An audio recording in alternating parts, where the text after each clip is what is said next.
On this episode of CEO Amplify, we're diving deep into the entrepreneur's silent killer, overthinking. Imagine this. You've got a brilliant, groundbreaking idea, but the fear of making the wrong move has you stuck in analysis paralysis. Join me as I uncover real-life scenarios of how overthinking can derail your business dreams. Learn practical strategies to break free, trust your instincts, and make decisions that propel you forward. Don't let overthinking be the anchor holding you back. Are you a successful business owner who has a laundry list of ideas and struggles to achieve your big goals? Welcome to the CEO Amplify podcast. I'm your host, Donna Dubé, and my goal is to empower you to drive meaningful change and amplify your profits without the overwhelm. Join us as we provide actionable solutions for visionary CEOs like yourself to uplevel your CEO skills, streamline operations, and master strategic prioritization. Learn how to scale your business to new heights, working smarter, not harder. If you're ready to reclaim your time and accelerate your growth, let's dive in and start this exciting adventure together. Remember, the only limit to your business growth is the one you set for yourself.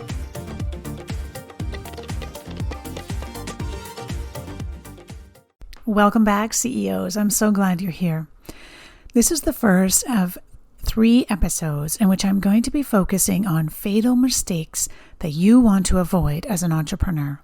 And I call these fatal mistakes because they could cost you your success if you're not careful. So the first one we're going to talk about this week is overthinking. Now, for some of you listening, when I ask you if overthinking is really an issue for you, your gut reaction is going to say no. You're going to say, I have tons of ideas and they come faster than I can put any of them into action. But that right there is the key, my friends.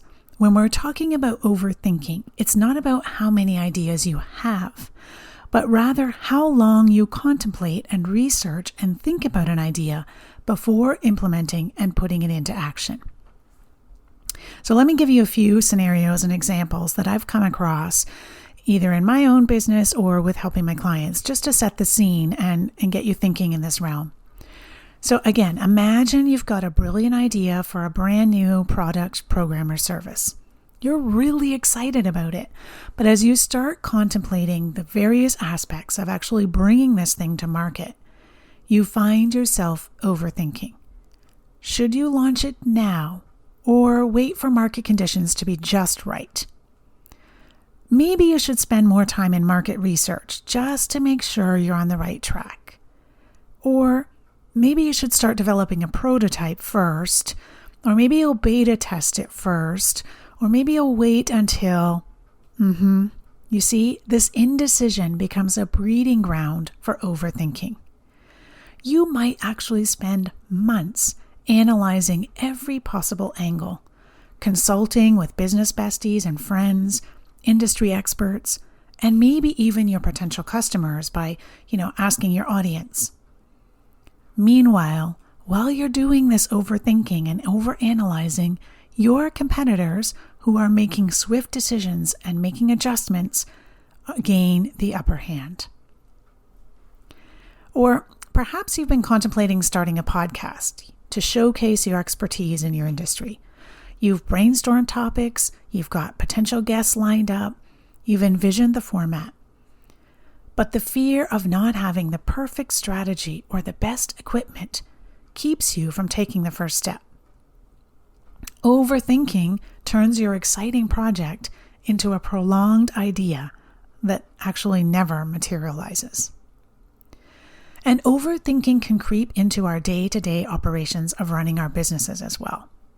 For example, you're faced with a decision about hiring a new team member. And instead of assessing the candidate based on their skills and the cultural fit and a value fit, you spend weeks agonizing over whether it's the right time to expand your team. Meanwhile, your workload keeps increasing and your potential opportunities slip away. The problem here is that many of us don't realize that overthinking is really an unconscious habit. It's silently hindering our progress. One common scenario is getting stuck in indecision. And when we let indecision drag on, we lose momentum as we remain paralyzed by the fear of making the wrong choice. A lot of times, the root of our overthinking actually lies in a lack of self-trust, in trusting ourselves. You see, as entrepreneurs, many of us are conditioned to seek external validation. And we find it really challenging to rely on our own instincts.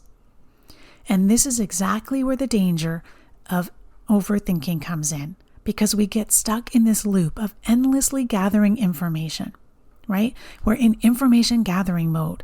We're scouring the internet. We're going on Google. We're going on YouTube. We're finding resources. We're maybe even buying courses and attending classes. And we're seeking advice from our friends and from our audience. But the danger lies is that we can spend up to a whole year collecting information without actually moving forward. I heard it said once that those who collect a lot of information know a lot, they have a lot of knowledge, but without putting it into action, we don't have a lot of experience. So, how do we overcome this habit of overthinking? Well, first, we need to acknowledge that we don't always have the right answer. Whoa. Now that may come as a shock to some of you. You don't always have the right answer. You have to start by acknowledging that you won't always have the perfect answer, but by trusting your experience and your intuition, you can make the best decision that you can now. Your experience and your intuition are valuable assets that I don't want you to discount. Use the information that you have and make the best decision that you can right now. And remember, you always reserve the right to change your mind. Having this freedom allows you to move quickly and adapt, and prevents overthinking from obstructing your impact. So give yourself that freedom, that right to change your mind.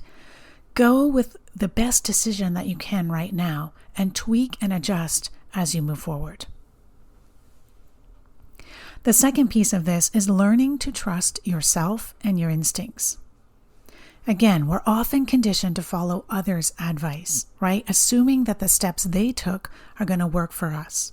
There are a lot of business gurus out there teaching us their cookie cutter mode.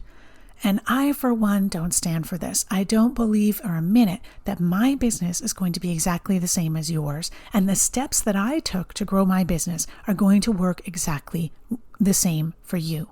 Because we are all different people. We all have a different voice. We all have a different business. We all have a different target audience.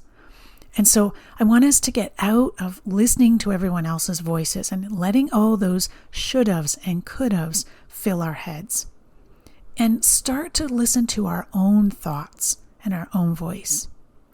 Now, this may be something completely new for some of you. And if it is, I understand it can be challenging at the beginning. But here's a way I have found that works for me to take that break from external influences. And the easiest way to do this is actually to go on an information fast. Yeah, fasting, just like we do with eating, but in this case, we're going on a fast with information. So think of this as a detox for your mind. You want to disconnect from social media, from podcasts. Yes, podcasts, even my podcast, books, and online events. I want you to get quiet and start listening. Pay attention to what you notice when the external noise fades away. And this might feel uncomfortable for some of you, and I want you to embrace the discomfort, because often it's a sign that you're really tapping into your true self. So take that detox, take that time, whether it's a week or 2 weeks, and step away from information overload. No researching anything, no Googling anything, no podcasts, no social media. Just let your mind be free and pay attention and listen. I think you'll be pleasantly surprised at what you notice.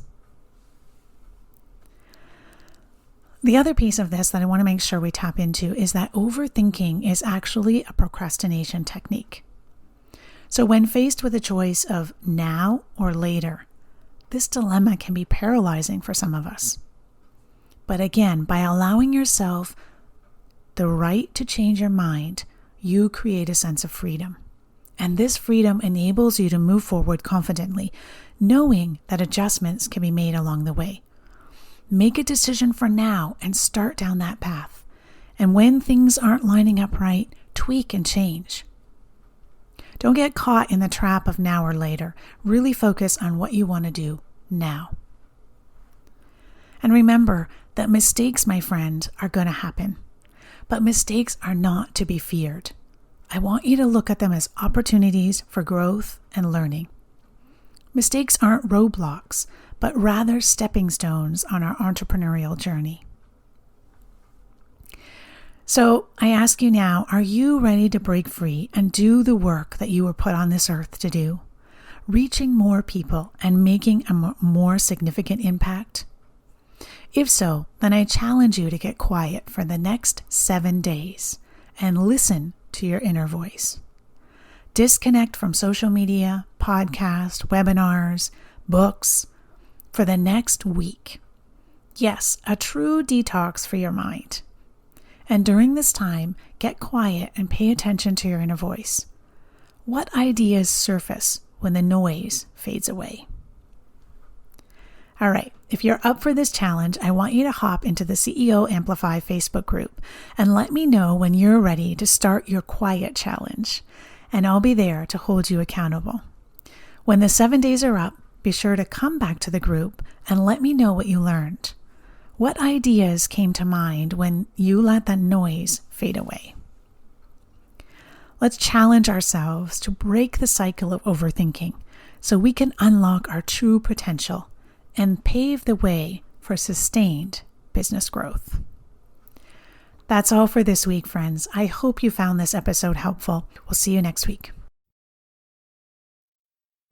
Thank you for joining me on this episode of CEO Amplify. I appreciate you being part of our thriving community of ambitious business owners. If you enjoyed today's episode, I kindly ask you to share this podcast with a friend and take a hot minute to rate and leave a review. It would mean the world to me. Your feedback helps me reach more people and continue providing valuable content. Thanks so much for your support. Keep shining, and we'll catch you on the next episode.